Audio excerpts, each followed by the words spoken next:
Hello, this is Simracing Corner. I have something new to show you. I picked this up from Amazon, and this is a £15, 53 pence tactile transducer, and it's the cheapest one of something of this sort of size you can get, really, I've ever seen. I don't think there's anything out there that compares to this in price for something of this weight. You can see it's pretty big. And it's cheap because you can see there's, it's pretty bare bones, there's no casing or anything like that. You can just see everything, all the insides. You can see the big metal weight in there which moves around, causing vibrations. The frame itself is the spring. You can see that moving there. So that always, keeps the cost down. And even the terminals are just basically, basic as well. So yeah, I've got my new soldering station ready for this. Got this from Banggood, so I'm looking forward to testing this, and I'll certainly review this in another video as well. So that's pretty cool. Let's get outside, get out of the way. Yeah, so yeah, you can see it's kind of it looks weirdly fragile because it's all open, but looking at the reviews on Amazon and the few videos on YouTube that show these transducers in use seem to be very complimentary. But all those users, on the whole, it's their first setup. They're looking to get into a budget transducer setup, and their only reference point is using these cheap ones. So yeah, so I'll be comparing it to my this more expensive one. This is this Recorn one is 100. No, not 100 pounds. 100 watts. It's £45. And plus that's £29 by itself as well. The bracket here. So yeah, so for like without any brackets, this is 3 times as much as one of these. So both 100 watts, both 4 ohms. So that's good. It's useful because it means it's a kind of a fair comparison in some ways, in some respects. So I'll bring this up in a future video, which hopefully I'll publish next week. And and from that I'll kind of look at doing maybe a few other transducer based videos on getting started. Yeah, I'm kind of maybe looking at getting a cheap amp as well, because amps can be quite expensive, but often people are running these with like £20–25 car amps. But yeah, and these are 100 watts, but these car amps are generally like around 25 watts. You can get some at 50 watts, and yeah, and but you're obviously delivering less power to these, so you're not getting the most out of them. But I'm kind of interested in finding out whether or not those might be completely suitable as well. For a budget transducer setup, is it as good as paying twice or 3 times as much?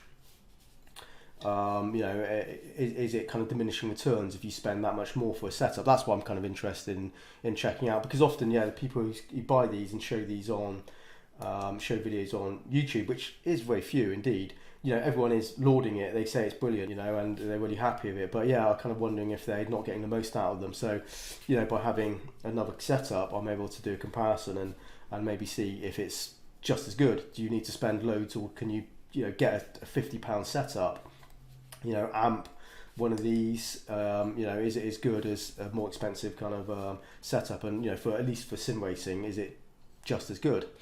So yeah, that's something I'm kind of interested in trying out in a future video as well. But yeah, the first thing I'll do is I'll run these both on my amp, put them in the same locations, do a review on checking out, see how they compare. And yeah, because possibly this might be absolutely fantastic, and you don't need to spend anything more for sim racing purposes.